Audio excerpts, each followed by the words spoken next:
सिद्धेभ्यः नमो अर्हन्ताणं नमो सिद्धाणं नमो आयर्याणं नमो उवच्छायाणं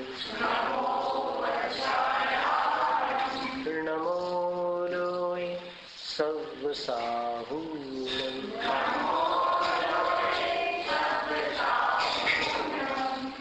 चत्तारि मङ्गलं अरहन्त मङ्गलं सिद्ध मङ्गलं साहु मङ्गलं केवल प्रणतो धम्मो मङ्गलं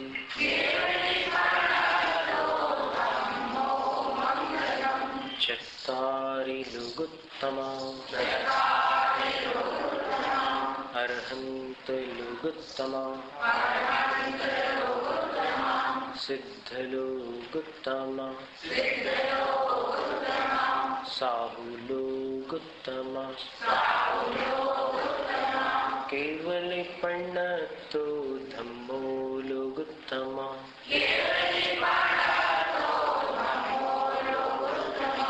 चत्तारि शरणं पवज्जामि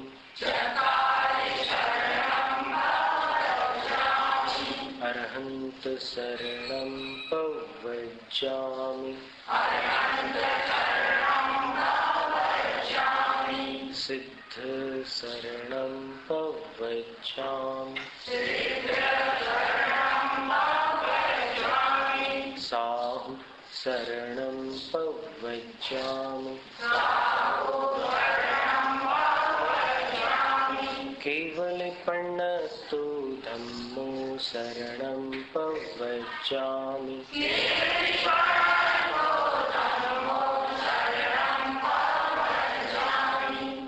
परम पूज्य देवादिदेव शांतिनाथ भगवान की आराधना सार ग्रंथ की आचार्य गुरु श्री विद्यासागर महाराज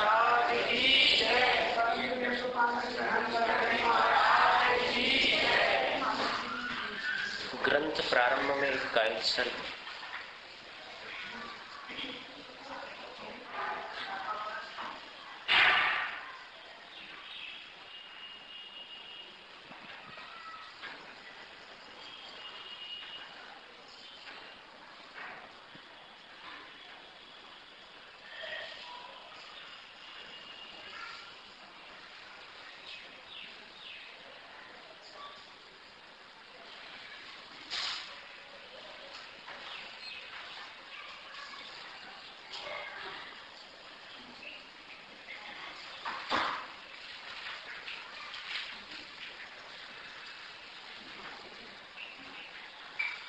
विमलयर गुण समिद्धं सिद्धं सुरसेन वन्द्यं शिरसा नमयूण महावीरं वोच्छम् आराहणा सारम्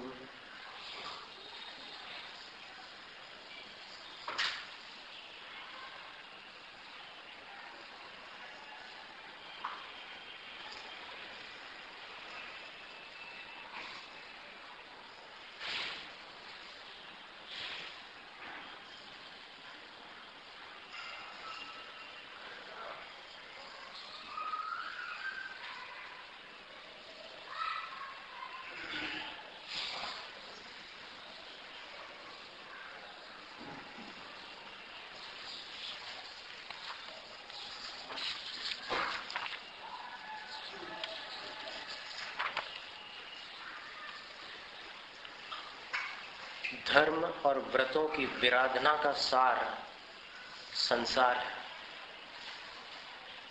और आराधना का सार निर्वाण है। एक अत्यंत प्राचीन ग्रंथ जिसका नाम आराधना सार है, उसका स्वाध्याय अभी वर्तमान में अपन करने जा रहे हैं। यह ग्रंथ 115 गाथाओं में निबद्ध है, प्राकृत भाषा में। व्यवहार और निश्चय से 4 आराधनाओं का इसमें विवरण है। 4 आराधनाएं कौन सी हैं? सम्यक दर्शन आराधना, सम्यक ज्ञान आराधना, सम्यक चारित्र आराधना और सम्यक तप आराधना।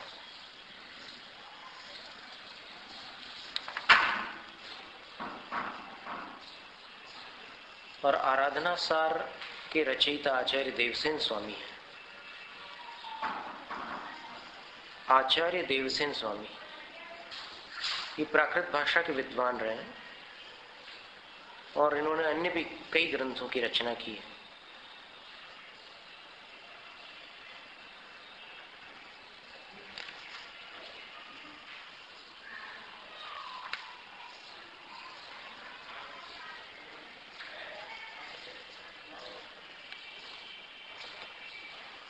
जैसे तत्वसार नाम का एक ग्रंथ भी आचार्य देवसेन स्वामी ने लिखा है।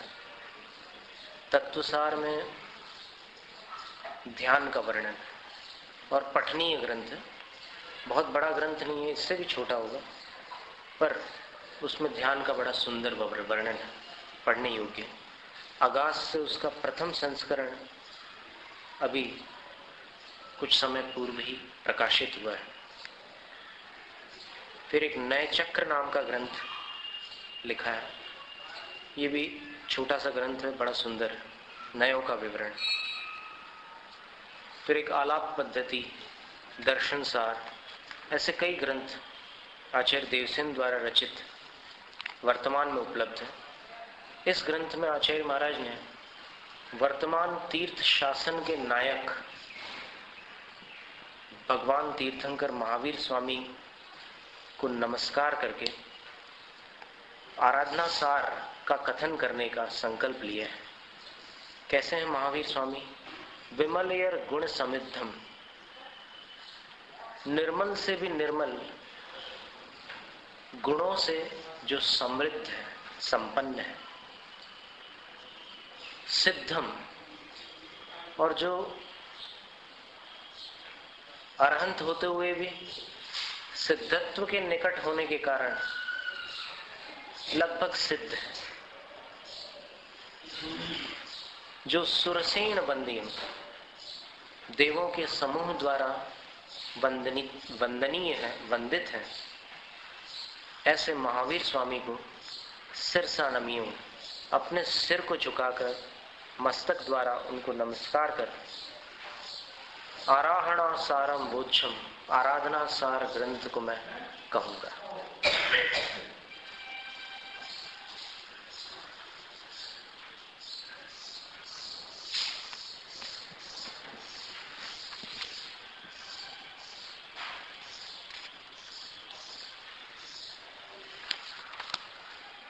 इस ग्रंथ का आप विस्तार से स्वाध्याय चाहते हैं या मूल गाथाओं का स्वाध्याय चाहते हैं? क्योंकि इसकी एक टीका है संस्कृत भाषा में। टीका के रचनाकार आचार्य रत्नकीर्ति जी हैं।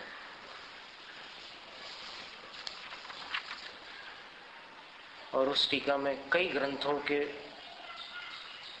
उद्धरण, श्लोक और कारिकाएं सम्मिलित है। आसन कौन से लगाना चाहिए ध्यान करते समय, इन सब बातों का भी उसमें आगे विवरण आता है। तो टीका के साथ देखना हो तो ऐसा आएगा।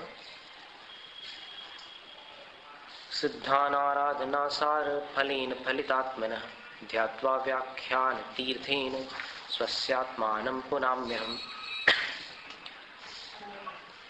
आराधना सार के फल से जिन्होंने अपनी आत्मा को फलित कर लिया, अर्थात जिन्होंने निर्वाण पद को प्राप्त कर लिया, ऐसे सिद्धों का ध्यान लगाकर मैं व्याख्यान रूपी तीर्थ द्वारा अपनी आत्मा को पवित्र करता हूं। ये टीकाकार का संकल्प है। आचार्य रत्नकीर्ति कह रहे हैं कि सिद्धों को नमस्कार करके उनका ध्यान लगाकर अपनी आत्मा को पवित्र करने के लिए अब मैं आराधना सार की टीका अर्थात व्याख्या करता हूं। जिनेन्द्र हिमवद्वक्त्र पद्म ह्रद विनिर्गता सप्तभंगमयी गंगा माम पुनातु सरस्वती। जिनेन्द्र भगवान रूपी हिमाचल से, हिमालय पर्वत से, और उस हिमालय पर्वत के वक्त्र अर्थात मुख से जो पद्म ह्रद है, पद्म सरोवर है, वहां से निकली हुई सप्तभंगमयी, 7 प्रकार की तरंगों वाली, स्याद अस्ति स्याद नास्ति, स्याद अस्ति नास्ति, स्याद अवक्तव्य, स्याद अस्ति अवक्तव्य, स्याद नास्ति अवक्तव्य, स्याद अस्ति नास्ति अवक्तव्य, ऐसे 7 भंग होते हैं नए सप्तभंगी और प्रमाण सप्तभंगी के अंतर्गत। तो उन सप्तभंगमयी जिनेन्द्र भगवान रूपी हिमालय से पद्म सरोवर के द्वारा वहां से प्रकट होने वाली जो सरस्वती गंगा है, जिनवाणी रूपी गंगा नदी है, वह गंगा नदी में स्नान करने पर पवित्रता आती है, अंतरंग से न सही बाहर से, शरीर तो कम से कम स्नान से शुद्ध होता है। यहाँ पर जिनवाणी माता का स्मरण करते हुए आचार्य कहते हैं कि वह जिनवाणी रूपी गंगा नदी माम पुनाति, मुझे पवित्र करे। गुरूणाम चरण द्वंद्वम महामंत्रोपमं वसत सदा मद्धृदयाम्बोजे निया विघ्न परंपराम।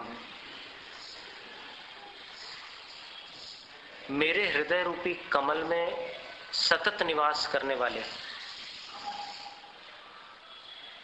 और महामंत्र की उपमा से युक्त गुरु के चरण कमल, इस ग्रंथ की टीका में आने वाले जो भी विघ्न हैं उनको नष्ट कर दे। हृदय में विराजमान गुरु के चरण कमल मेरे विघ्नों की परंपरा को समाप्त करे। जैसे महामंत्र नमोकार मंत्र सबके हृदय में निवास करता है, उसी प्रकार मेरे हृदय में निवास करने वाले गुरु के चरण युगल विघ्नों को समाप्त करे। अथ संसार महापारावार पारासन्न प्रदेशस्थेन निरुपाधि निरुपद्रव विनश्वर सनातनानंत सौख्य समुदाय उपाय चिंतनम निर्गमित निरंतर कालीन सिद्धालय वेलापत्तनम जिगमिषुणा जिनोदित भेदाभेद रत्नत्रय पोत समारूढ़ेन स्वभावोत्थित परम करुणा रस पूर प्रभावेन भवदुःखाग्नि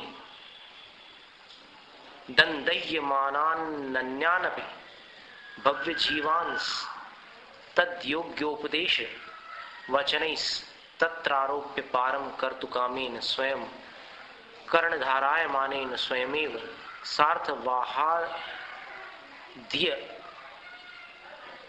पामानेन तन्मार्ग लग्न शीघ्रतर प्रधावमान महामोहाभिधान चौर नरेंद्र किंकरी भूत विषय कषाय लुंटाक भीति निराकरणाय समाश्रित सकल सिद्धांत रहस्य भूत निश्चय व्यवहार भेद भिन्न चतुर्विध आराधना ग्रंथ संग्रंथित परम शब्द ब्रह्म प्रयत्नेन अनेकांत मरुन मार्ग तरीय मानेन श्रेयो मार्ग संसिद्धि शिष्टाचार प्रपालन नास्तिक के परिहारार्थ निर्विघ्न परिसमाप्ति फल चतुष्टयाभिलाषुकेन परम सम्यक्त्वाद्यष्ट प्रसिद्ध विमलतर गुण समृद्धानां सिद्धानां महावीर विशेषण युक्तानां द्रव्य भाव भेद भिन्नम द्विविधम नमस्कारं कुर्वाणेन आराधना सारं वक्ष्येयमिति प्रतिज्ञां विरचयता च श्रीमत् परम भट्टारक श्री देवसेन आचार्येणमिदं विधीयते। कितनी लंबी पंक्ति थी, एक पंक्ति संस्कृत की मंगलाचरण की भूमिका के रूप में रत्नकीर्ति आचार्य दे रहे हैं। इस संसार रूपी महासागर के किनारे पर आने वाले, और जिसमें कोई उपाधि नहीं है, कोई उपद्रव नहीं है, जो अविनश्वर है, सनातन है, अनंत सौख्य का समूह स्वरूप है, उसके उपाय के चिंतन को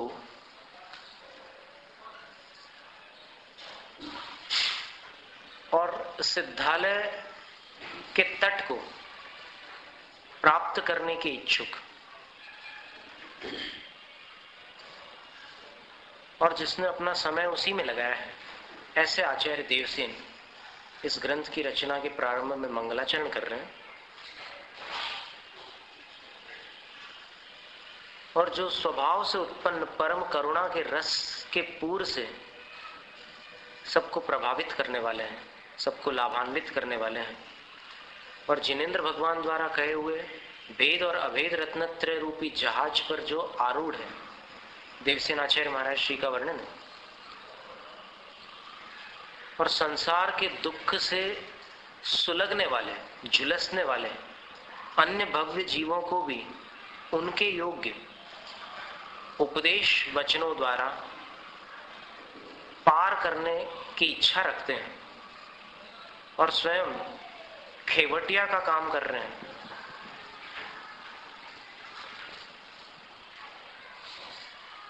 और जो महामोह रूपी राजा, चोरों का राजा, और उस महामोह के सेवक रूप, चोरों का राजा जो होता है उसको बॉस बोलते हैं, उनके गैंग का लीडर बोलते हैं। तो उसके जो बाकी सेवक हैं, असिस्टेंट्स, वो कौन है? विषय कषाय रूपी लुटेरे हैं। तो इनके डर को निराकृत करने के लिए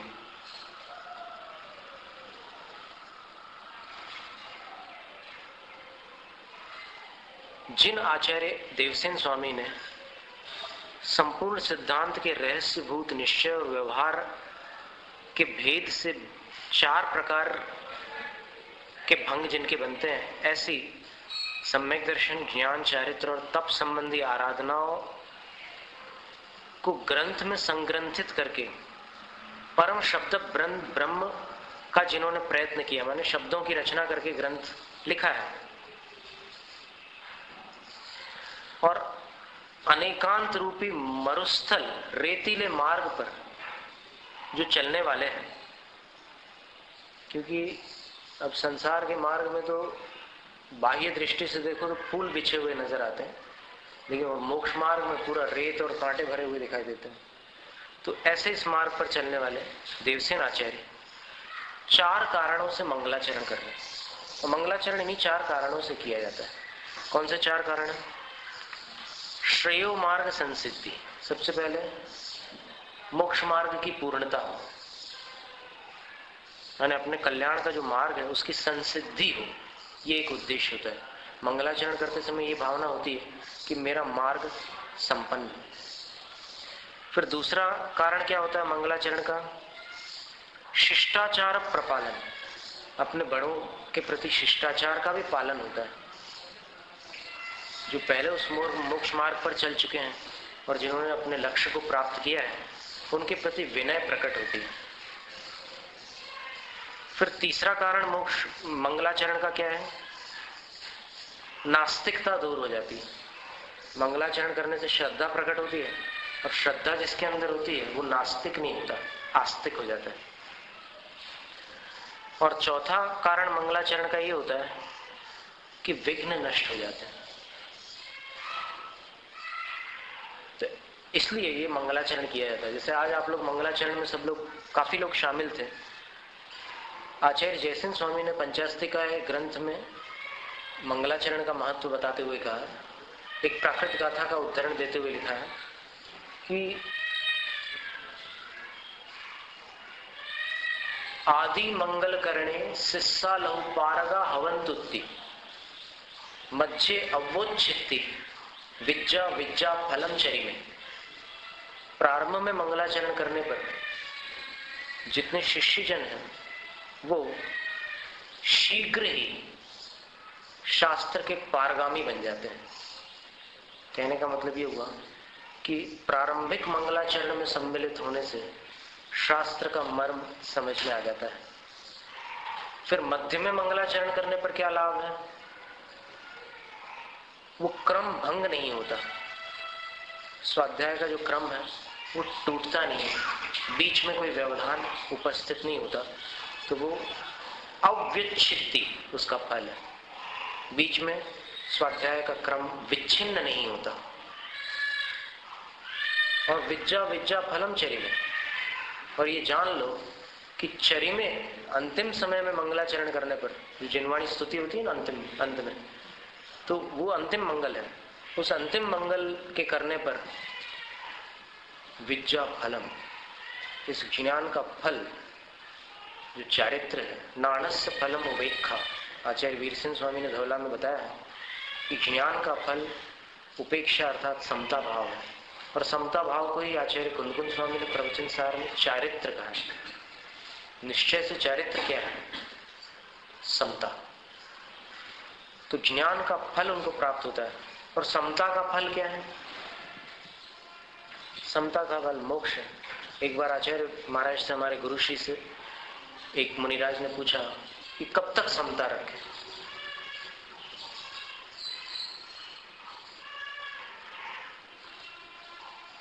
बरसों से अगर स्वास्थ्य खराब हो तो कब तक समता रखें? या फिर अलग अलग प्रकार की परिस्थितियां आती जीवन में, कहां तक समता रखें? आचार्य ने उत्तर दिया, मोक्ष तक।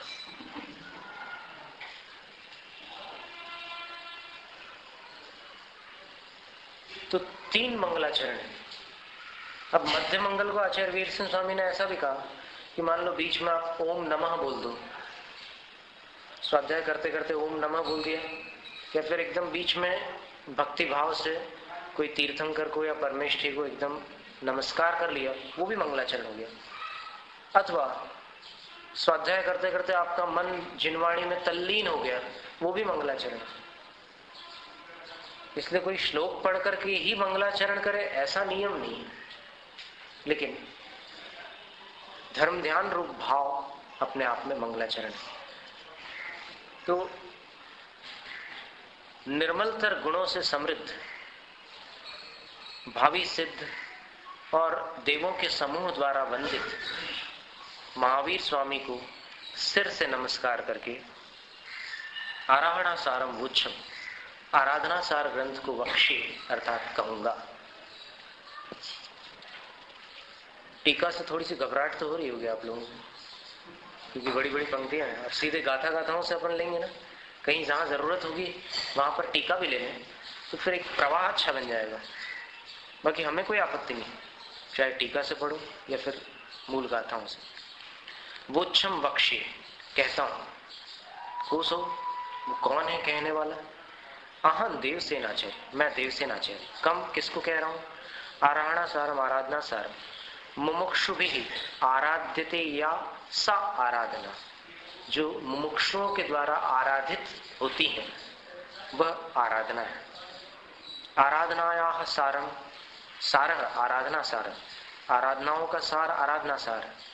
तम आराधना सारम सम्यक दर्शनादि चतुष्टय रूपेण सारीभूतम किं कृत्वा नमियों नमस्कृत्य, नमस्कार करके मैं आराधना सार कह रहा हूं। कम किनको नमस्कार करके? सिद्धम, केवल ज्ञानाद्यनंत गुण प्रादुर्भाव लक्षणम परमात्मा, परमात्मा को नमस्कार करके।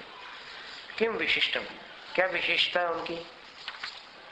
विमलियर गुण समृद्ध, निर्मलतर शुद्ध चैतन्य गुण संपूर्ण, निर्मल से भी निर्मल जो शुद्ध चेतना आदि गुण है उससे संपूर्ण।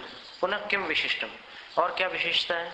सुरसेन वंदियम, सुरसेन वंदितम, सौधर्मेंद्र प्रमुख चतुर्निकाया मर,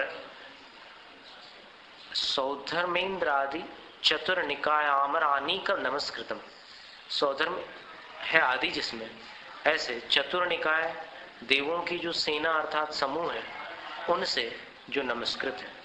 पुनरपि किम विशिष्टम, और क्या विशेषता है? महावीरम, अन्येषामप्याराधक पुरुषाणाम ध्यान रण रंग भूमा वनादि लग्न कर्माष्टक विपक्ष चक्र विनाशनैक सुभटम।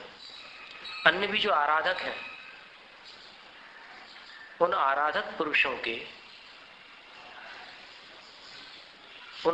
पुरुषों की ध्यान रूपी रंग भूमि, रणांगण, उसमें अनादि से लगे हुए कर्म, जो 8 कर्म हैं, और वो कर्म शत्रु सेना के रूप में सामने है, उनको नष्ट करने में एक सुभट जो महावीर हैं, उनको शिरसा मस्तकेन नमस्कृत, मस्तक झुकाकर नमस्कार करता हूं।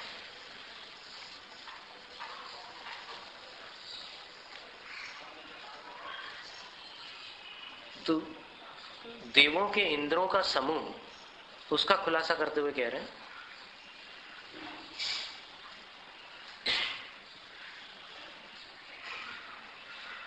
पंचविधा ज्योतिष का, 5 प्रकार के ज्योतिष के देव होते हैं। फिर सौधर्मेंद्र प्रमुखा कल्पवासिना, सौधर्मेंद्र आदि कल्पवासी देव होते हैं।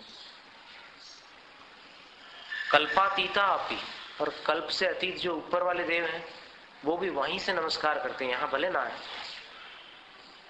अधोलोक स्वामित्वशालिना भवनवासी देव निकायत्वाद धरणेन्द्र प्रमुखाश्च, भवनवासी देवों के समूह से धरणेन्द्र आदि भगवान को नमस्कार करते हैं।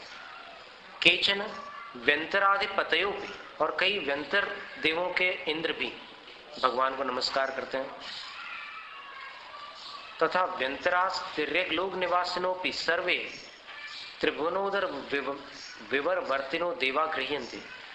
कहने का मतलब ये हुआ कि मध्यलोक वाले, अधोलोक वाले, ऊर्ध्वलोक वाले सब प्रकार के इंद्र भगवान को नमस्कार करते हैं।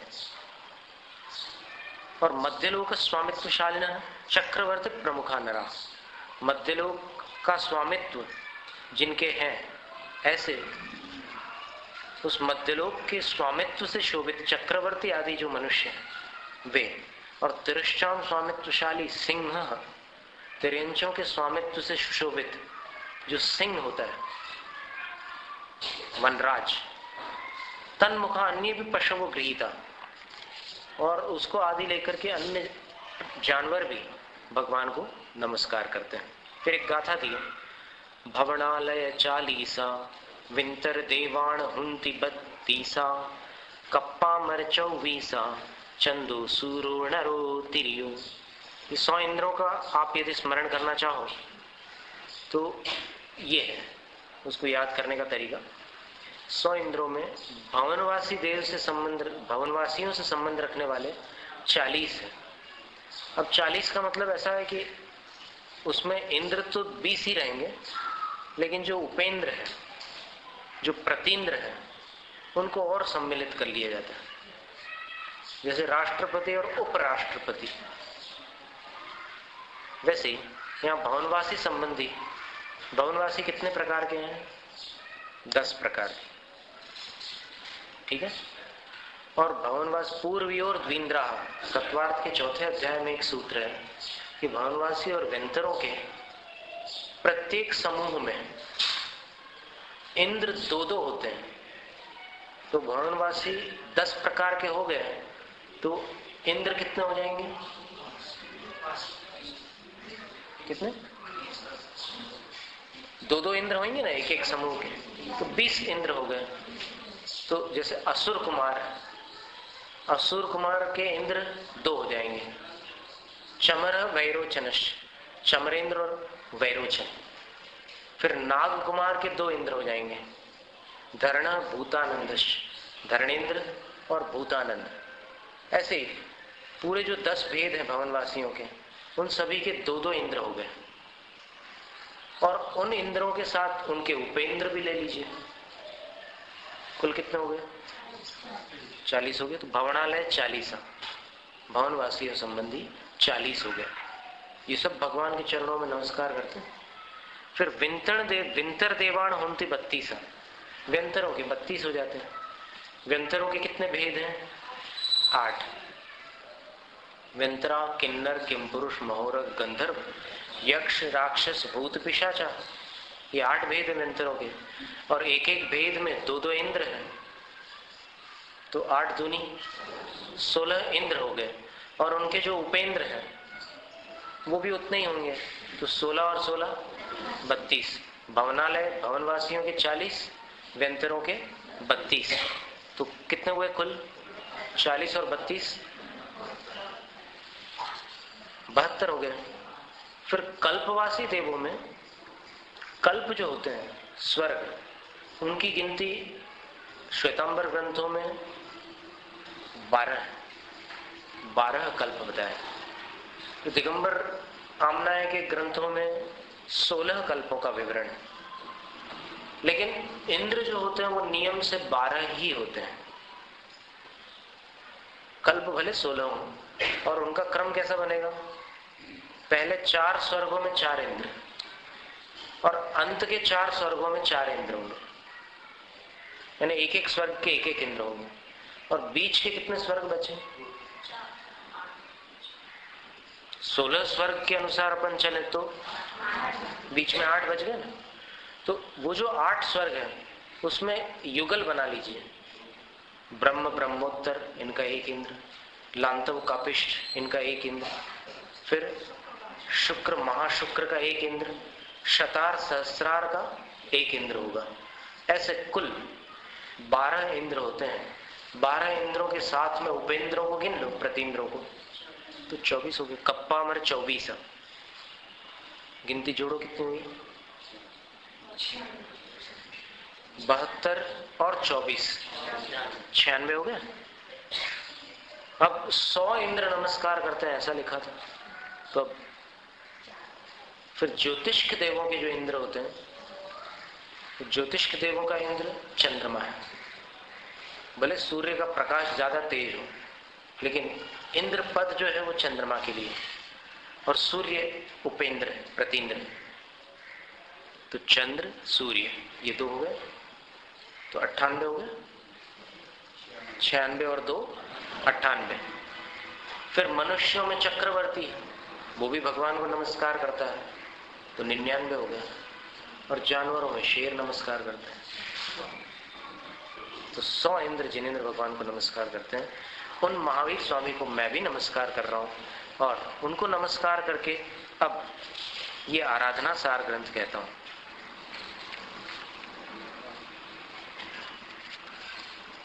टीका हमारे ख्याल से बहुत से लोगों के लिए भारी होगी, इसलिए हम समझते हैं कि इसको प्रवाह रूप में चलने दिया जाए, क्योंकि विराधना तो अपन ने अनादिकाल से की है।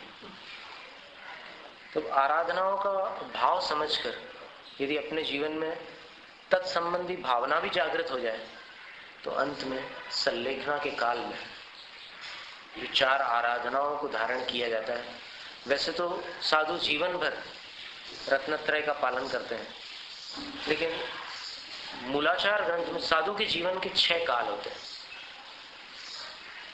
उन 6 कालों में से 3 कालों का वर्णन मूलाचार में है, और बाकी 3 कालों का वर्णन भगवती आराधना ग्रंथ में।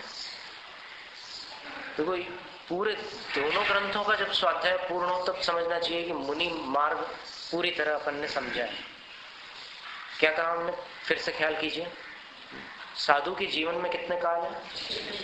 6 काल है।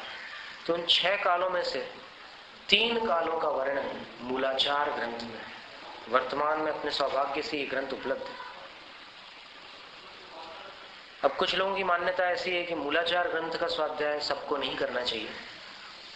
हम भी इसके समर्थन में हैं कि सबको तो नहीं करना चाहिए, लेकिन जो ये कहते हैं कि मूलाचार का स्वाध्याय केवल मुनियों को करना चाहिए, हम उसके समर्थन में नहीं। जो विवेकी हैं और ग्रंथ का सही भाव संवेद वैराग्य पूर्वक ग्रहण करने में सक्षम है, उनको मूलाचार के स्वाध्याय का निषेध नहीं है। क्योंकि आत्मानुशासन ग्रंथ में आचार्य गुणभद्र स्वामी ने लिखा है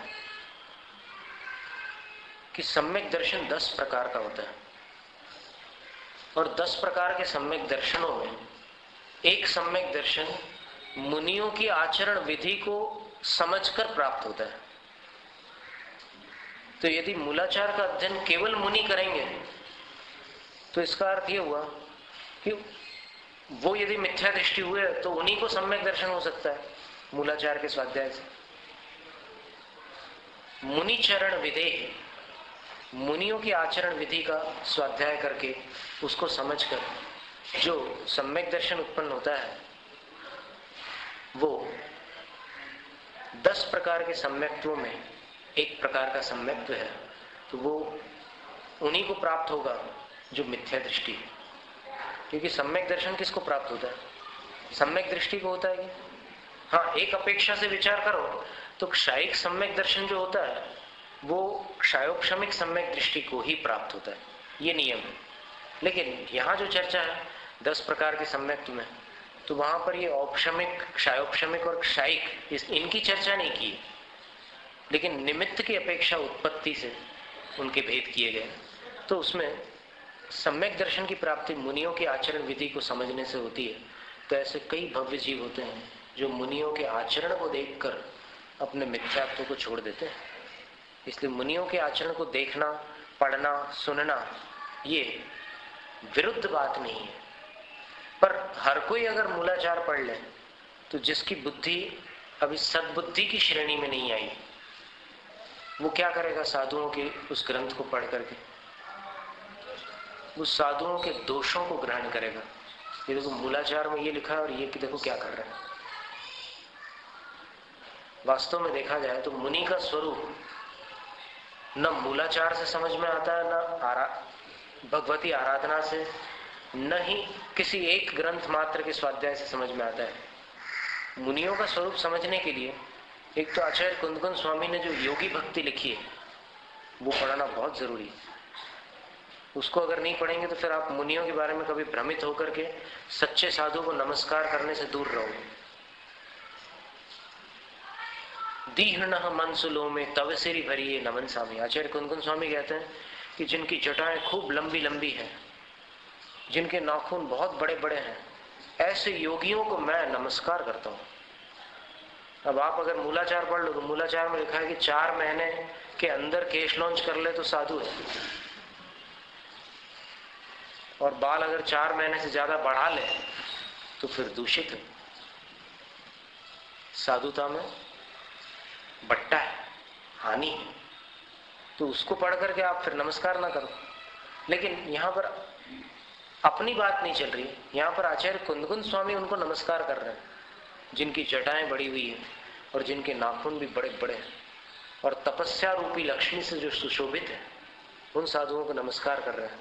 तो ऐसे साधु के उदाहरण आपकी दृष्टि में आ रहे हैं कि जिनके बाल बड़े हों, नाखून बढ़ गए हों, आपकी स्मृति में आते हो। तो कहीं पुराण ग्रंथों में कोई ऐसा उल्लेख आपने कभी पढ़ा हो, सुना हो? नहीं सुना? बाहुबली भगवान 1 वर्ष तक जिन्होंने शरीर को बाल मात्र भी नहीं हिलाया, क्या उनके बाल केशलोंच के समय जितने छोटे थे उतने ही छोटे होंगे? 1 वर्ष में तो बाल बढ़ते ही, तो उनके बाल बड़े हुए थे। आदिनाथ बाबा के भी तो बाल बढ़ गए थे। हाँ, तो क्या बात हो गई? तो बाल बढ़ सकते हैं। कोई साधु अगर उत्तर गुणों में स्थित है तो फिर 4 महीने तक तो वो उठे ही नहीं ध्यान से, तो बाल तो बढ़ने ही बढ़ने हैं। तो ऐसे साधुओं को नमस्कार करने में कोई आपत्ति नहीं है। और फिर ऐसा प्रसंग तो आना मुश्किल है कि कोई साधु शौक से अपने बाल 4 महीने से अधिक बढ़ा ले। तो ऐसी कई बातें हैं साधुओं से संबंध रखने वाली जो अपन एक ग्रंथ से निर्धारित नहीं कर सकते।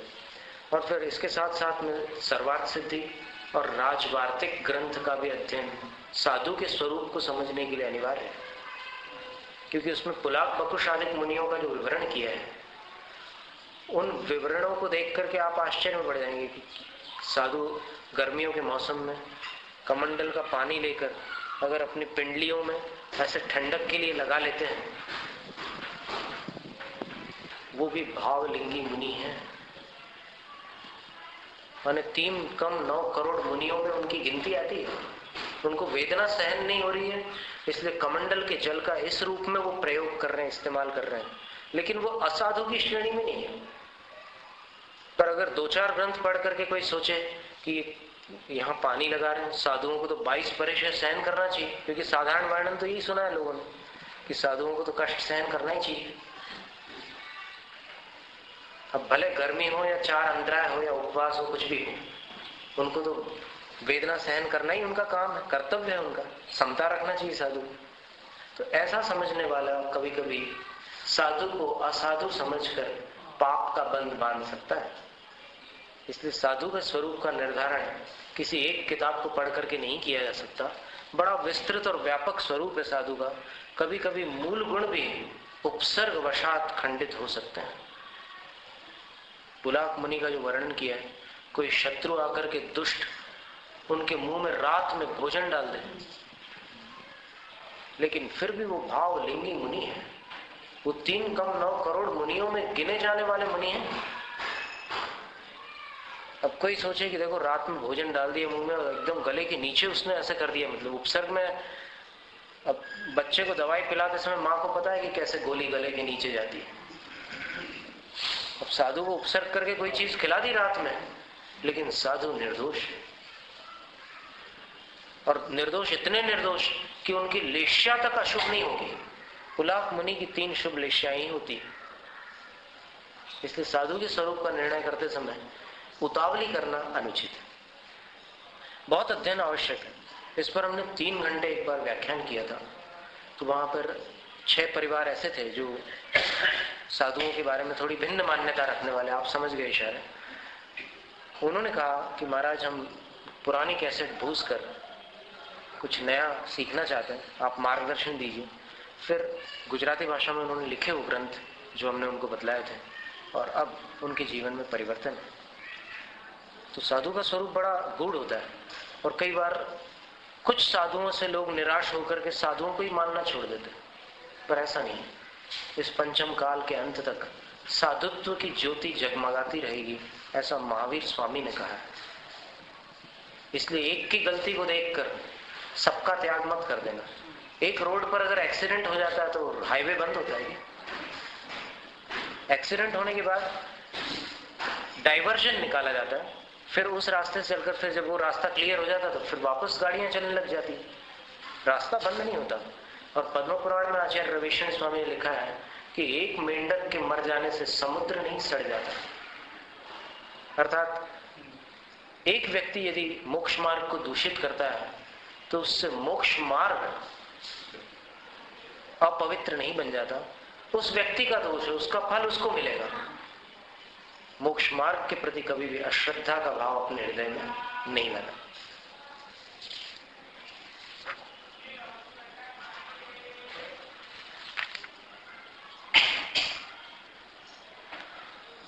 तो इसमें मंगलाचरण में भगवान को नमस्कार किया है, और मंगलाचरण के 4 कारण होते हैं।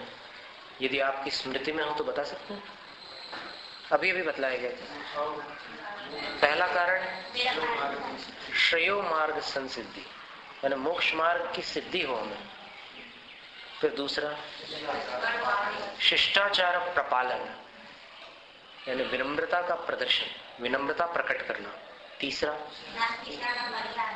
नास्तिकता को दूर हटाना, क्योंकि श्रद्धा भक्ति से ही नास्तिकता समाप्त होती है। और चौथा विघ्न समाप्त, विघ्न दूर हो जाते हैं। तो प्रारंभ में मंगलाचरण करने का क्या लाभ है?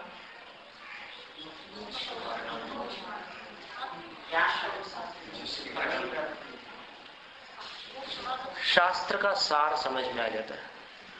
शिष्या लव पारगा हवंतुत्ति, बहुत अल्प काल में जो शिष्य शास्त्र का स्वाध्याय कर रहे हैं विनय पूर्वक, प्रारंभिक मंगलाचरण के फलस्वरूप वे अल्प काल में पारगामी हो जाते हैं, शास्त्रों के पार को ग्रहण कर लेते हैं, समझ लेते हैं। फिर मध्य में मंगलाचरण होता है, उसका क्या लाभ होता है? क्रम टूटता नहीं है, अव्युच्छित्ति। और अंतिम मंगलाचरण का फल, कभी कभी जिनवाणी स्तुति के पहले किन्हीं लोगों को कारणवश स्वाध्याय छोड़कर जाना पड़ता है, तो उस समय उनका परम कर्तव्य है कि कम से कम 9 बार नमोकार मंत्र पढ़ करके विनय पूर्वक निकले। ऐसा नहीं कि मेरा टाइम हो गया, अब यहाँ तो क्लास चालू ही है, चलो उठ करके हम जा रहे हैं। ऐसा नहीं, आप कोई बड़े वीआईपी या फिर कोई तोपचंद नहीं होगी जिनवाणी से बड़े हो गए। विनम्रता पूर्वक निकलिए। हो सकता है कोई प्रकरण ऐसा हो कि जिसका विवेचन अधूरा छोड़ना अनुचित हो। क्या होता है कि कभी कोई एक दिन एक व्यक्ति आया, दूसरे दिन दूसरा आ गया, और दोनों ने अलग अलग व्याख्या सुन ली, और इस व्याख्या का उसको पता नहीं है, उस व्याख्या का इसको पता नहीं, तो उसका परिणाम कभी कभी दिक्कत खड़ी कर देता है। इसलिए विनय पूर्वक ही उसका समापन होना चाहिए। तो इस प्रकार आज के दिन इस ग्रंथ का मंगलाचरण हुआ है। अब इसके आगे फिर आराधनाओं के नाम और निश्चय व्यवहार से उनका व्याख्यान किया जाएगा।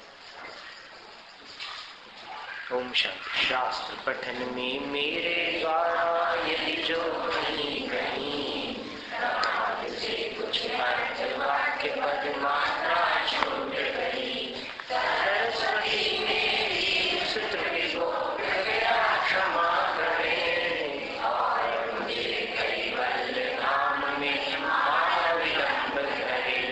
वांछित फलदात्री चिंतामणि सदृश मात्र तेरा, बदल करने वाले मुझको मिले पता तेरा। बोधि समाधि विशुद्ध भावना आत्म से दे मुझको, मिले और मैं पा जाऊंगा मोक्ष महासुख को।